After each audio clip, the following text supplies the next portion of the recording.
ভারতের পশ্চিমবঙ্গ রাজ্যের রাজধানী কলকাতায় গতকাল সোমবার রাতভর ভারী বৃষ্টি হয়েছে। এতে শহরের বিভিন্ন জায়গায় দেখা দিয়েছে জলাবদ্ধতা, রাস্তাঘাট ডুবেছে, বন্ধ হয়েছে মেট্রো ও রেল সেবা। বিমানবন্দরেও যাত্রীদের চরম দুর্ভোগ পোহাতে হচ্ছে। বৃষ্টি সংশ্লিষ্ট নানা কারণে প্রাণ গেছে 5 জনের। আসন্ন দুর্গাপূজা উৎসব শুরুর ঠিক আগে প্রবল বর্ষণে বিপর্যস্ত পশ্চিমবঙ্গের কলকাতা। বৃষ্টিতে দুর্ঘটনায় প্রাণ হারিয়েছেন 5 জন। জলাবদ্ধতার জেরে শহরের যানবাহন, রেল, মেট্রো ও ফ্লাইট চলাচলেও নেমে এসেছে বিপর্যয়। শহরের নিম্নাঞ্চলে বহু বসত বাড়িতে ঘরে পানি ঢুকে গেছে, ক্ষতিগ্রস্ত হয়েছে অনেকে। বেশ কয়েকটি স্কুল আজ ছুটি ঘোষণা করেছে।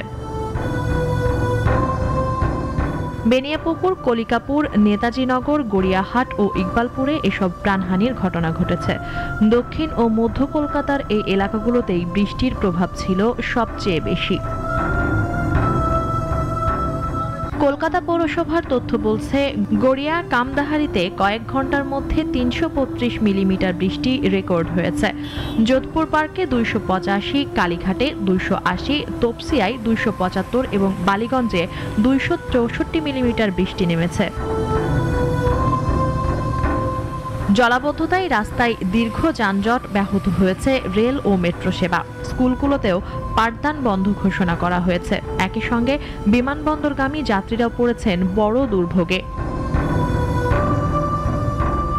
আবহাওয়া অধিদপ্তর বলছে, বঙ্গোপসাগরে সৃষ্ট নিম্নচাপের কারণেই এমন ভারী বৃষ্টি হচ্ছে, যা আরও কয়েকদিন চলতে পারে।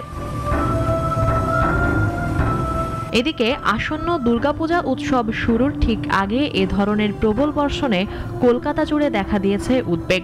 প্রস্তুতির শেষ পর্যায়ে টানা বৃষ্টিতে মাসব্যাপী শ্রমে তৈরি মণ্ডপগুলোও ক্ষতিগ্রস্ত হয়েছে।